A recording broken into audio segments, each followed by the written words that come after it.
Bhopal, dans le centre de l'Inde, 1984. Les habitants se réveillent en suffoquant.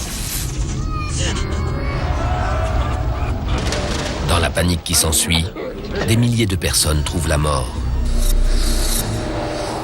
intoxiquées par l'air ambiant.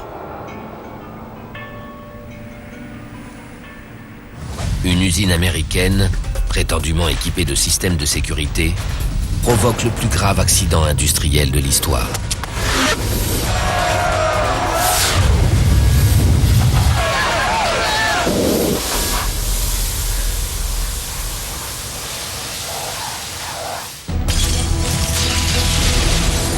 Les catastrophes sont rarement le fruit du hasard. Elles résultent souvent d'un enchaînement d'événements malheureux. Aujourd'hui, dans la Minute de Vérité.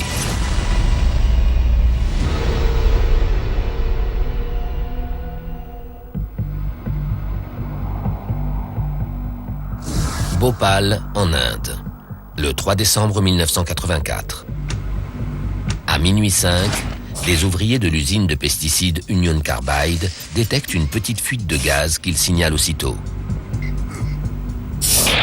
Suman Dey, le chef opérateur de la salle de commande, est le premier informé. Oui. On me signale une fuite, donc je vais vérifier aussitôt. Check it out.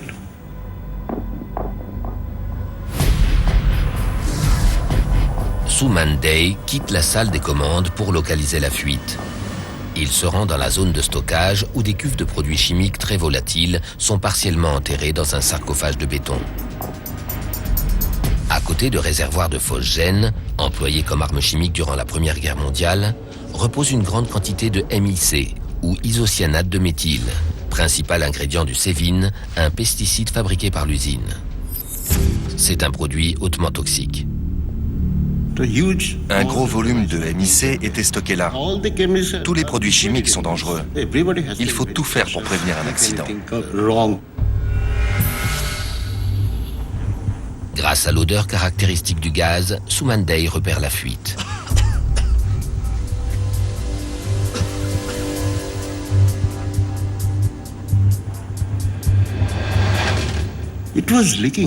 Il y avait bien une fuite, mais le gaz s'échappait très doucement. Les petites fuites de gaz sont fréquentes. Les ouvriers n'ont d'autre choix que d'en supporter les vapeurs irritantes. Tout allait bien. J'ai vérifié la pression, la température et le reste. Je me suis dit qu'il n'y avait plus rien à faire. Alors on est resté dans la salle de contrôle à discuter.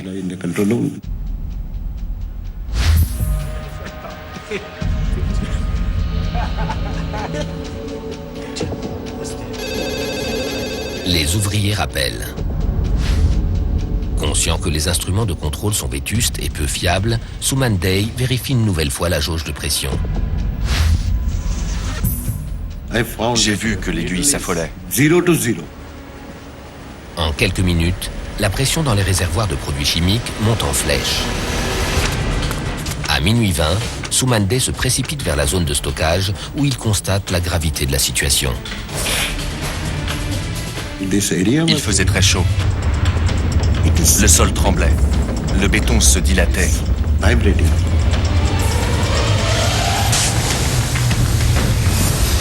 L'opérateur rejoint la salle de contrôle, tandis que du gaz s'engouffre dans le réseau de canalisation. J'ai entendu un sifflement, comme celui d'une locomotive à vapeur.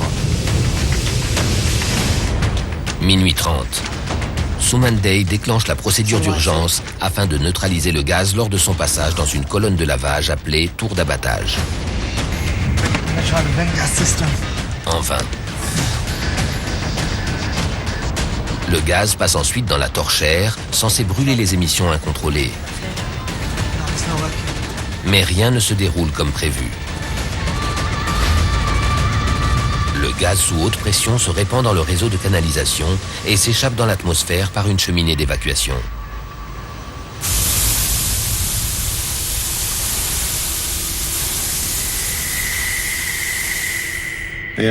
C'est la catastrophe. Les opérateurs ne peuvent rien faire pour empêcher le gaz toxique de se répandre dans l'atmosphère.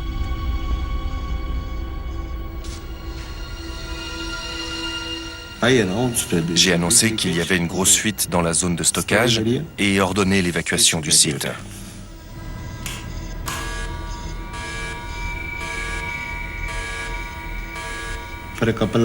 Pendant quelques minutes, nous sommes restés paralysés.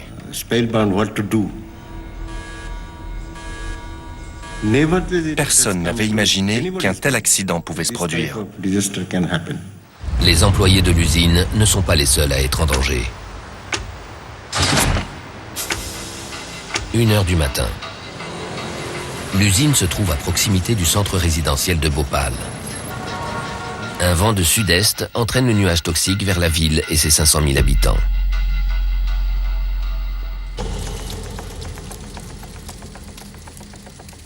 T.R. Chouan, qui habite non loin de l'usine, profite de son week-end de congé.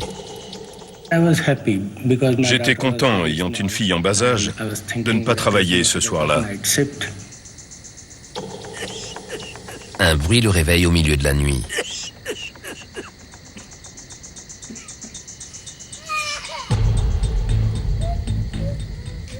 Mon enfant pleurait. On a commencé à ressentir des picotements dans les yeux.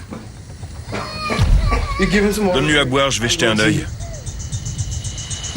En se condensant, le nuage de gaz descend sur la ville endormie, la revêtant d'un manteau empoisonné. Très vite, les habitants envahissent les rues désertes. Tous suffoquent. C'est l'affolement.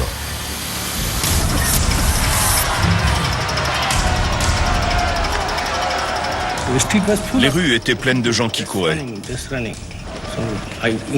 J'ai décidé de fuir aussi avec mes enfants et ma femme.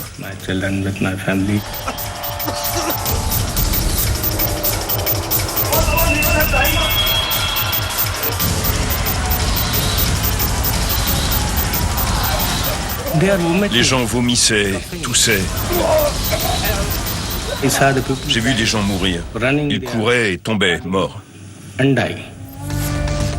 Entre-temps, à l'usine, les systèmes de sécurité devant neutraliser ou brûler le gaz sont toujours inopérants. Et l'ultime effort pour enrayer la catastrophe s'avère inefficace.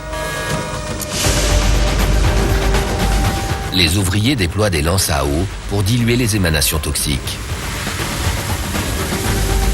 Mais les jets ont une portée insuffisante pour atteindre le gaz qui s'échappe de la cheminée. Au bout d'une demi-heure, le gaz continue de fuir.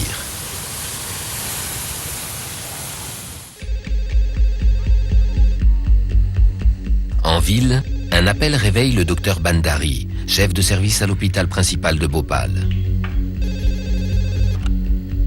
Allô? Comment?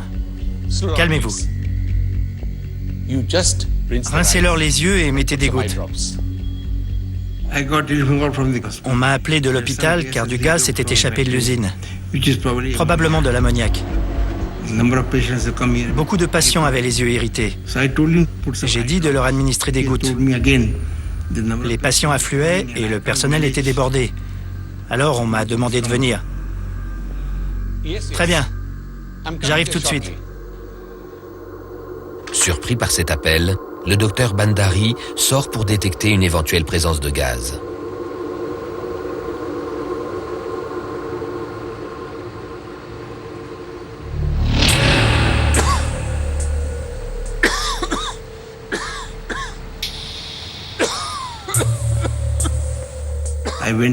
Je suis rentré, j'avais du mal à respirer et j'ai été pris d'une quinte de toux.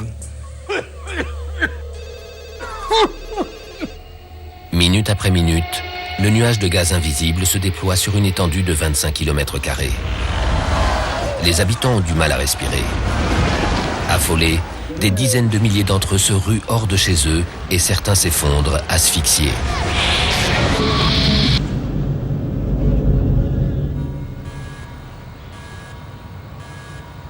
À l'usine, Soumande est à l'abri dans la salle de contrôle. Voyant que des ouvriers manquent à l'appel, il décide de partir en mission de sauvetage. J'ai vite attrapé un masque et je suis retourné dans l'usine.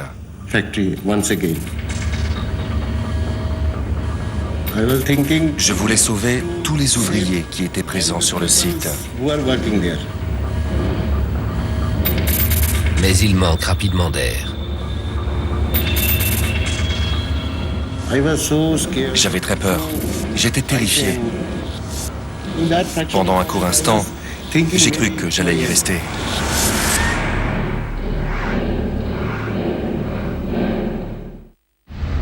En ville, l'ouvrier Teher Chouan et sa famille sont désespérés. Au milieu du chaos, ils savent qu'ils doivent fuir ou mourir. J'ai vu une voiture. Allez-y, démarrez. Allez. Il convainc le conducteur de les aider. Je lui ai dit, si vous voulez vivre, quittez la ville.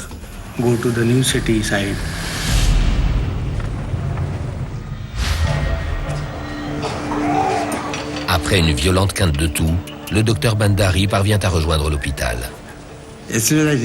En arrivant, j'ai vu un grand nombre de patients en attente de soins.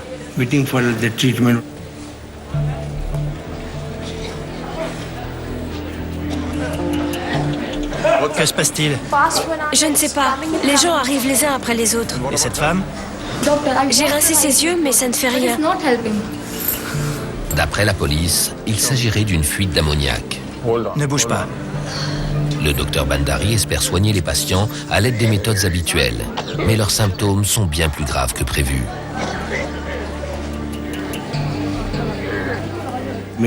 Beaucoup avaient des problèmes respiratoires. Ils toussaient, suffoquaient.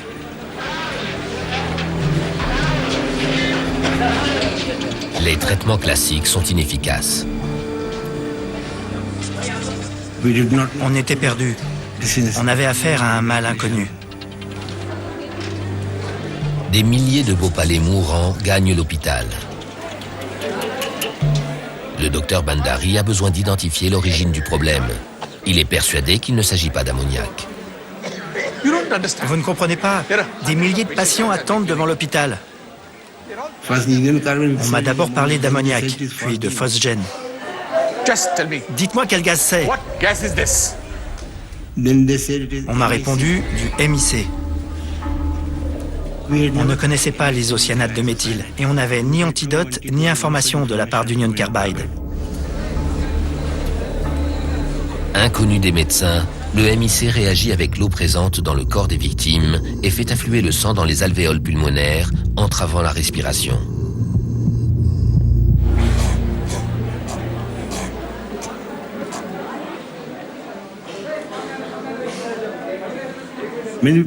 Beaucoup sont morts instantanément.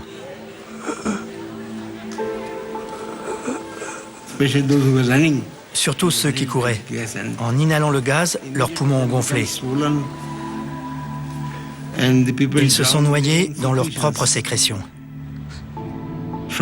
Dès 3 heures du matin, il y avait des rangées de cadavres.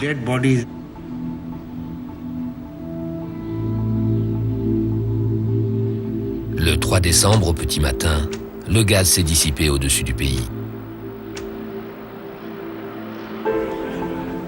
À Bhopal, 3000 personnes sont mortes et plus de 300 000 souffrent de graves séquelles de leur exposition au MIC.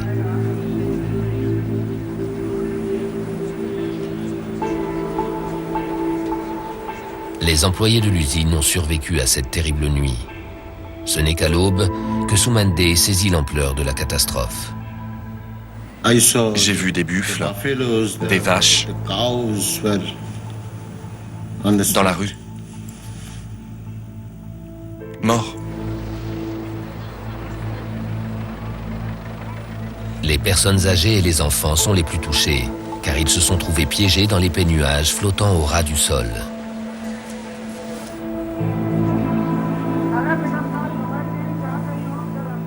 Très vite, Bhopal fait la une des médias. La catastrophe de Bhopal a fait plus de 2500 victimes.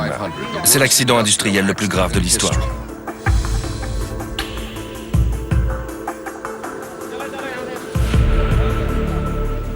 Dans ce quartier, situé en face de l'usine Union Carbide, vivent 10 000 personnes. Mais ce matin, le bidonville est désert.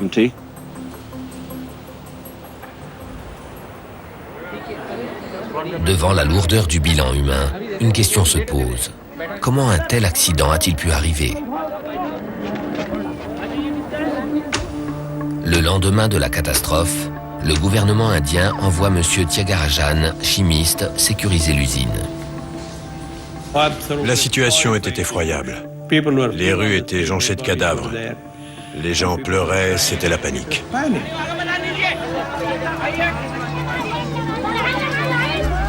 L'usine de Bhopal produisait du sévine.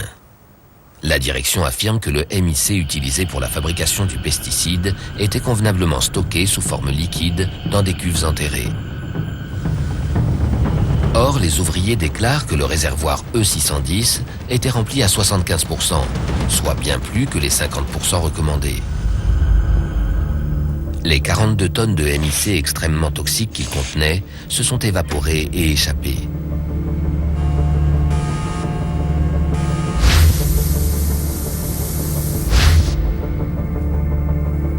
Et M. Thiagarajan n'est pas au bout de ses surprises. J'ai ensuite demandé aux personnes présentes s'il restait du MIC quelque part. La réponse est tombée comme un coup de massue. Oui, il y a du MIC dans le 611. Combien? Entre 30 et 35 tonnes. Mon Dieu! Presque autant que ce qui s'est échappé hier. Le site compte 3 réservoirs enfouis dans un sarcophage de béton. Malgré sa capacité de stockage importante, l'unité de Bhopal ne produisait que quelques tonnes de sévine par jour, contrairement aux autres usines d'Union Carbide. D'importantes quantités de MIC étaient donc conservées des semaines durant. Une cuve devait rester vide pour servir de réservoir de secours. Mais d'après les employés, toutes 3 contenaient du produit chimique. Seul le réservoir E610 a fui, mais rien ne garantit que les autres ne céderont pas. Monsieur Thiagarajan doit les sécuriser de toute urgence. Tandis que Bhopal est encore sous le choc, Warren Anderson, le PDG d'Union Carbide, se déplace depuis l'Amérique pour évaluer la situation. La police, qui le considère responsable de l'usine, décide de l'arrêter. Je voudrais dire à ma femme que je vais bien. Et aussi, salut maman. Pour les journalistes comme Rajkumar Keswami, l'arrestation n'est qu'une mascarade. À l'aéroport, on l'a informé qu'il était en état d'arrestation, mais il n'a pas été incarcéré. On l'a emmené dans une résidence d'Union Carbide, qui était à l'époque l'une des plus belles de Bhopal. Quelques heures plus tard, Anderson est libéré sous caution et s'empresse de fuir le pays.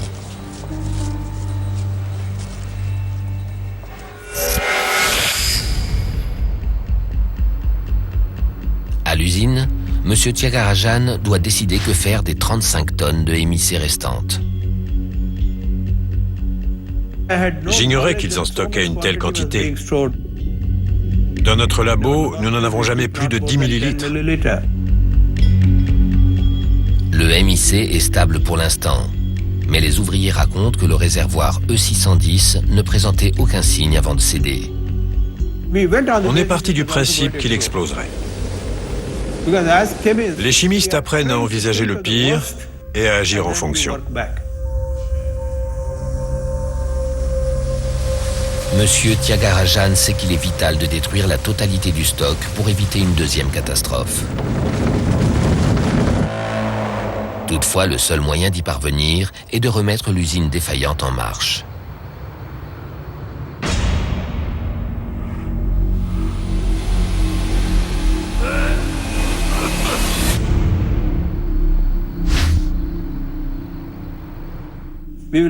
On reprend la même équipe pour produire le même carbaryl que l'usine fabriquait.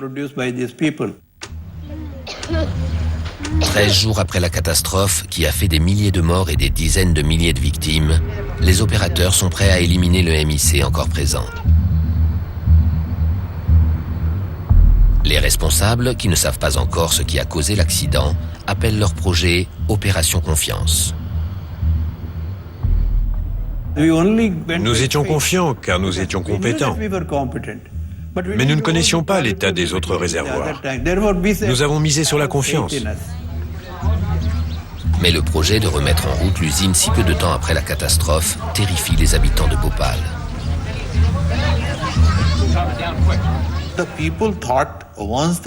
Les gens pensaient que si on redémarrait l'usine, le gaz qui avait tué des milliers de gens s'échapperait de nouveau. Ce n'était pas exclu. Les gens se méfiaient. Durant l'opération, nous nous attendions au pire. Vu le risque d'explosion, on avait mobilisé des hélicos bombardiers d'eau et recouvert tout le complexe de bâches humides.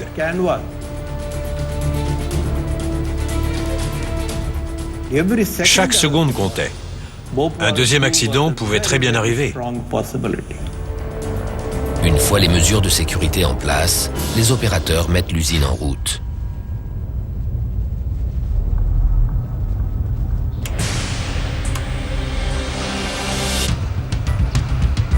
Lorsque la production démarre, les Bhopalais paniquent et quittent la ville. Beaucoup de gens ont quitté Bhopal. Personne ne voulait risquer sa vie en restant là. Même les patients hospitalisés se joignent à l'exode, abandonnant les plus malades à leur sort. La ville était déserte.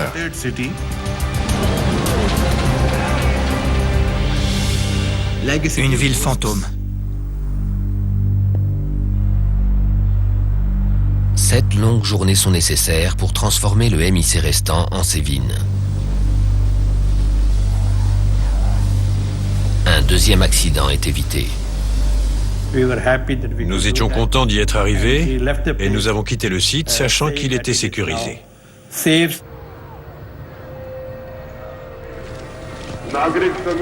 Les habitants de Bhopal reviennent, mais ils sont furieux.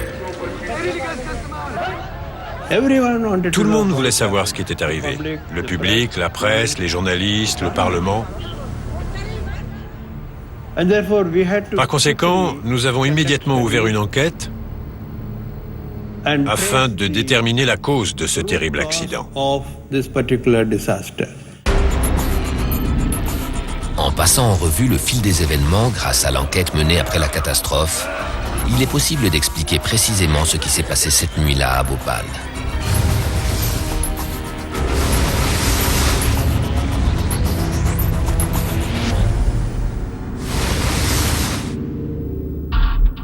Monsieur Thiagarajan sait que les 42 tonnes de MIC liquide stockées dans un réservoir partiellement enterré se sont vaporisées et échappées dans l'atmosphère, causant la mort de milliers de personnes.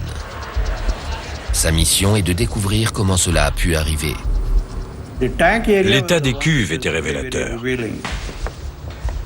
Il se rend directement dans la zone de stockage où il découvre d'énormes fissures dans la chape de béton. Le réservoir avait bougé. C'est la conséquence d'une violente réaction chimique de grande ampleur. Les enquêteurs décèlent le réservoir E610 pour comprendre comment le gaz s'est échappé. Malgré des traces de surpression, le réservoir n'a pas cédé.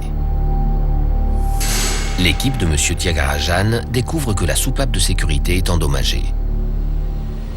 Le gaz s'est échappé par le système de ventilation d'urgence et s'est répandu dans l'atmosphère.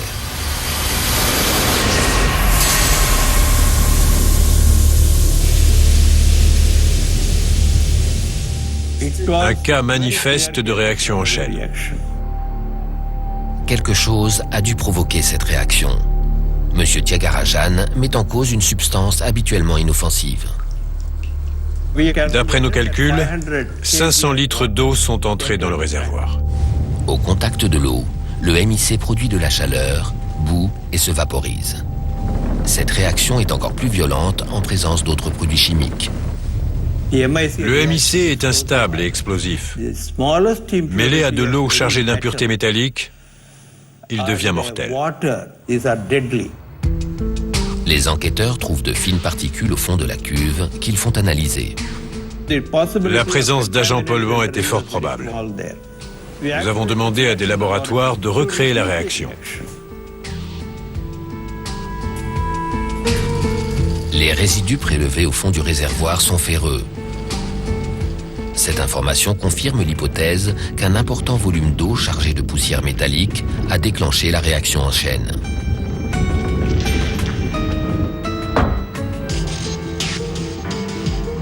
L'origine de la catastrophe étant identifiée, il reste à découvrir comment cette usine chimique, équipée de systèmes de sécurité sophistiqués, n'a pas été en mesure d'éviter l'accident.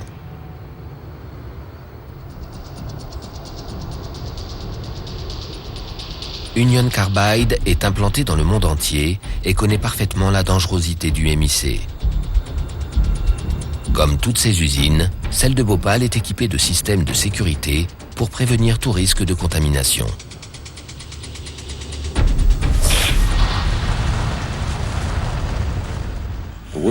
Nous sommes ici pour vous expliquer ce qui est arrivé à Bhopal, en Inde. Quelques jours après la catastrophe, Warren Anderson prétend qu'il ne s'agit pas d'un accident.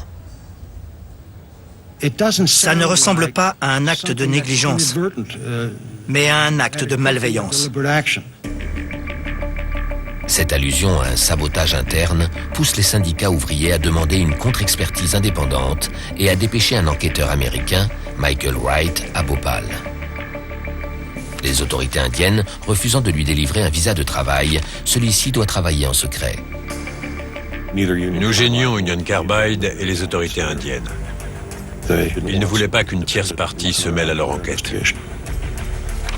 Directeur de la santé et de la sécurité du syndicat de la sidérurgie, c'est un spécialiste de la sécurité dans les usines.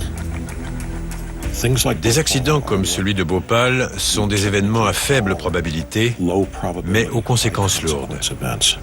Ils arrivent rarement, mais quand ils surviennent, ils sont graves, catastrophiques.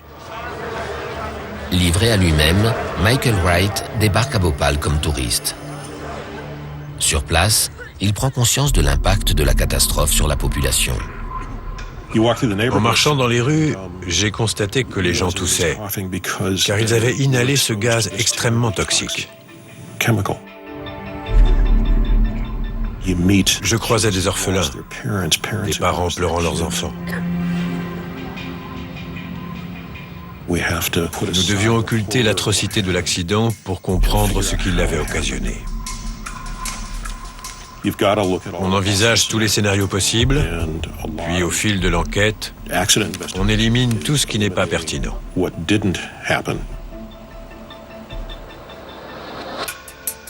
Comme il n'a pas accès à l'usine, Michael Wright doit enquêter clandestinement. Nous avons photographié de loin toutes les installations de l'usine. Nous nous sommes procuré le manuel des procédures techniques et nous avons parlé aux ouvriers, à tous les membres de l'équipe présents ce soir-là.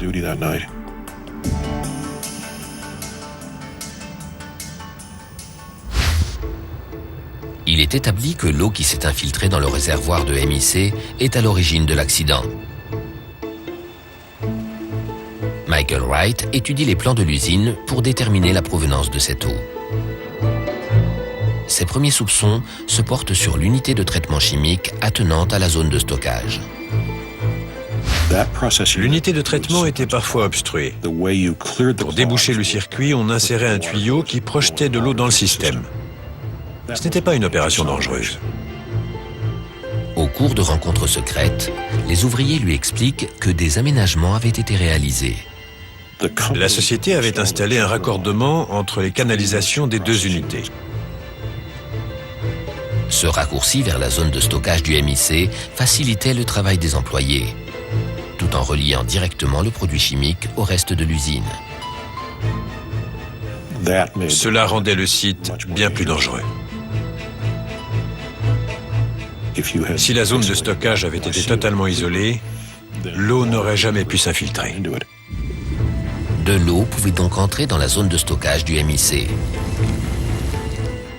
D'ailleurs, l'enquêteur apprend que les canalisations ont été nettoyées le soir de la catastrophe.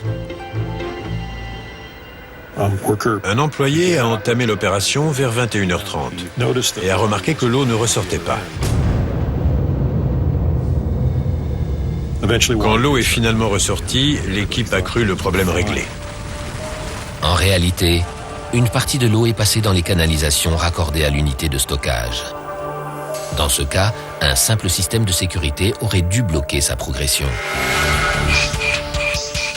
Un obturateur est normalement inséré à la jonction de 2 segments afin de former un joint étanche lors d'une opération de lavage.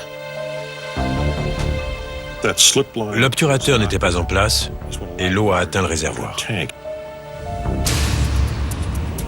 Or, même si de l'eau était arrivée jusqu'au réservoir de MIC, elle n'aurait jamais dû s'insinuer à l'intérieur, à en croire le guide technique. En effet, les cuves sont maintenues sous pression d'azote inerte afin d'isoler le liquide toxique du reste de l'usine. Michael Wright connaît ce système, a priori simple et efficace. Mais des employés de l'usine évoquent des défaillances. Le 30 novembre, l'équipe a tenté de pressuriser la cuve 610, mais n'y est pas parvenue. Sur ce site, vieux de 15 ans, il arrivait que les instruments de mesure ne fonctionnent pas. Mais T.R. Schwann savait qu'un problème de pressurisation était mauvais signe. Ça présageait une fuite dans la vanne de décharge. En consultant les rapports internes, il constate que le problème n'a pas été signalé depuis des semaines. Cela faisait 20 jours que la vanne était défectueuse et qu'il n'y avait pas de relevé de pression sur le registre. Si de l'azote peut s'échapper par la vanne défectueuse, de l'eau peut aussi s'y infiltrer. L'eau est entrée par la vanne. Cette dernière était censée la bloquer, mais comme elle fuyait, l'eau a pu s'introduire dans le réservoir du MIC.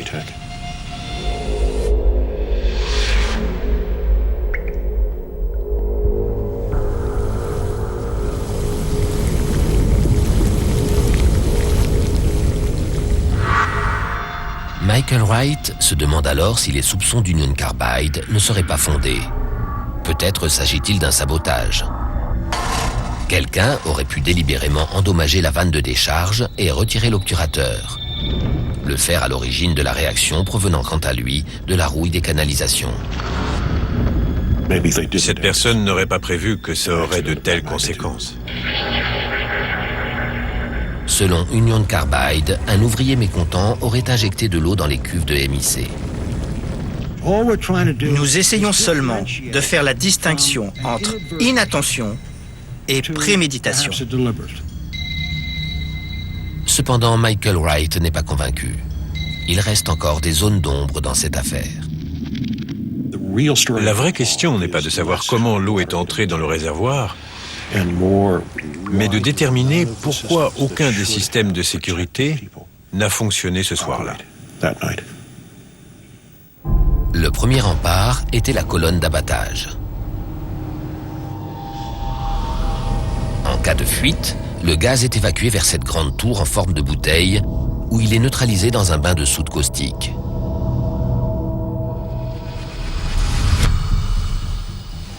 Mais les témoignages recueillis par Michael Wright sont pour le moins stupéfiants. D'après les ouvriers, aucun dispositif n'indiquait qu'elle fonctionnait. La tour d'abattage, le premier des 3 systèmes de sécurité, était hors service. L'enquêteur s'intéresse alors aux 2 autres. Le MIC étant extrêmement inflammable, une torchère a pour fonction de brûler les gaz toxiques qui n'ont pas été neutralisés. Mais il s'avère qu'elle aussi était inopérante. On avait enlevé une section de canalisation corrodée d'environ 1,20 m sans jamais la remplacer. Si elle avait été en place, le gaz ne se serait jamais échappé. Il restait un dernier dispositif pour protéger les habitants de Bhopal. Des lances à eau sont placées autour de la colonne d'évacuation et des ouvriers entraînés dirigent les jets d'eau vers le gaz qui s'échappe dans l'atmosphère afin de diluer les émanations toxiques et les faire retomber au sol.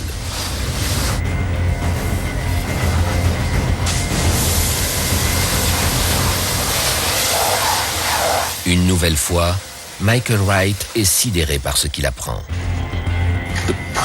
Il s'avère que ce système était sous-dimensionné. L'eau n'atteignait pas le haut de la cheminée. Donc, non seulement l'eau a contourné les barrières de protection et fait réagir le MIC, mais les 3 systèmes de sécurité destinés à contenir toute fuite de gaz se sont révélés inefficaces ou hors service. Une étonnante série de défaillances qui révèle de nombreuses négligences. Michael Wright se renseigne sur la direction de l'usine et les affaires de la société mère. L'usine était déficitaire. On l'avait agrandie quelques années auparavant en surestimant le marché. Les ventes de pesticides avaient été moins importantes que prévu. Dans ce cas de figure, la société mère fait toujours pression pour réduire les coûts.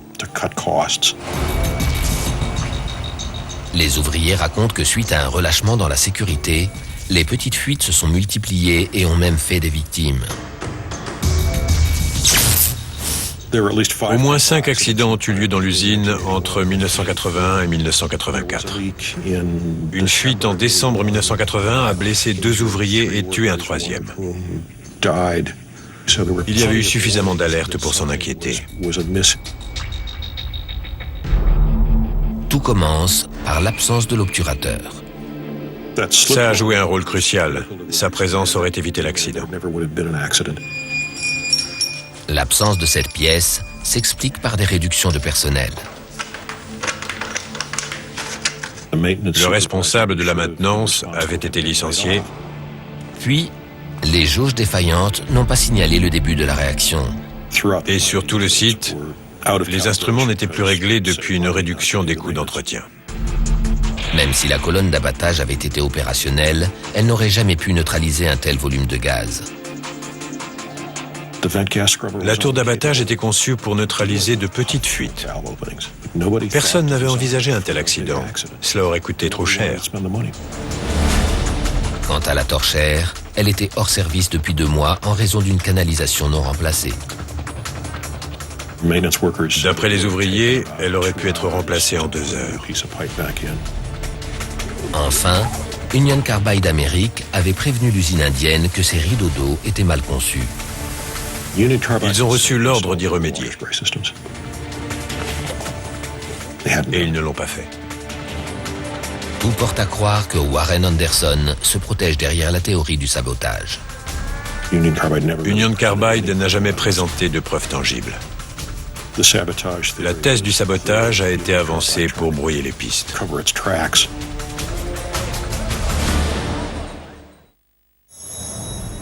Pour Michael Wright, la catastrophe de Bhopal a une toute autre origine.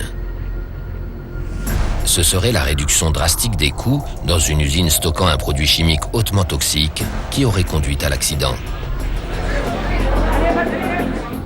En 1984, Union Carbide avait réduit les coûts annuels de fonctionnement de l'usine de Bhopal de 1 250 000 $, mais cette dernière restait déficitaire. L'enquête met en lumière une suite de manquements et de négligences de la part de la direction de l'entreprise. Beaucoup de choses n'allaient pas à Bhopal. Mais tout est allé de travers en même temps parce que la direction avait décidé de réduire les coûts au détriment de la sécurité. L'enquêteur rejette la thèse du sabotage. La catastrophe est imputable à la société. À chaque fois qu'on apprenait qu'un système avait été coupé, alors qu'il aurait pu éviter l'accident, on était consternés. Leur refus d'investir un peu d'argent et de temps a provoqué la mort de milliers de personnes.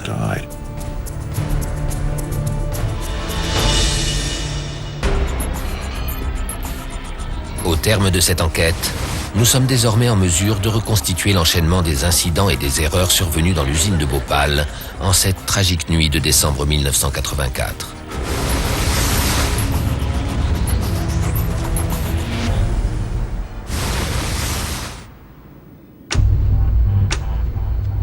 « 3h30 avant la catastrophe, un opérateur procède au lavage des canalisations à grande eau pour déboucher le circuit. L'eau passe par un raccordement récemment installé qui mène au réservoir de stockage de MIC, un produit chimique extrêmement volatile. L'obturateur censé empêcher les liquides de passer est absent. Dans sa course, l'eau se charge de particules de fer provenant des canalisations rouillées. 2h15 avant la catastrophe. La première goutte d'eau pénètre par une vanne défectueuse dans le réservoir E610 contenant 42 tonnes de MIC liquide, soit bien plus qu'il n'est recommandé. L'eau chargée de fer déclenche au contact du MIC une violente réaction exothermique. Le système de réfrigération étant hors service, la température s'élève rapidement. 1 heure avant la catastrophe, le MIC liquide commence à bouillir. Des ouvriers repèrent une fuite de gaz, mais celle-ci est considérée comme négligeable. Tandis que le MIC liquide passe à l'état gazeux, la pression augmente dans le réservoir. Dans la salle de contrôle, les jauges déréglées restent stables, puis montent brusquement en flèche. «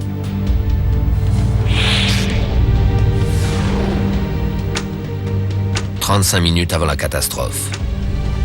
L'opérateur Suman Day constate que la pression a provoqué l'ouverture de la soupape de sécurité et qu'elle a fait se fissurer le sarcophage de béton. Le MIC, sous forme de gaz, s'échappe vers la tour d'abattage. L'équipe essaie de le neutraliser, mais la tour est hors service. De toute façon, elle ne peut contenir que de petites fuites. Le gaz sous pression continue sa route. 15 minutes avant la catastrophe. Le gaz pénètre dans la torchère, un système de sécurité censé brûler les gaz excédentaires. Mais elle ne fonctionne pas non plus, et le MIC s'échappe dans l'atmosphère.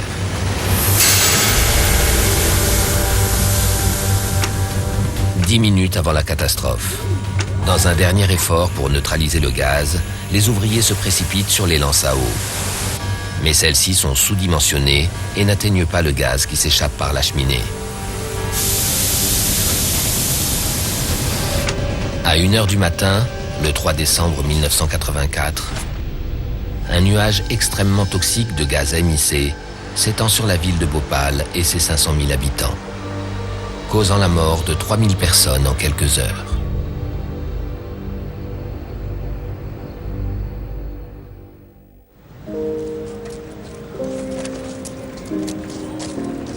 Ce bilan s'est alourdi. D'après les autorités indiennes, 15 000 personnes sont décédées ultérieurement des conséquences directes de l'accident. À ce jour, plus de 500 000 personnes ont souffert des séquelles de l'inhalation du gaz ou des effets de la pollution chronique. Des gens continuent de mourir. 2 ou 3 personnes meurent chaque semaine, 27 ans plus tard, des effets secondaires de la fuite.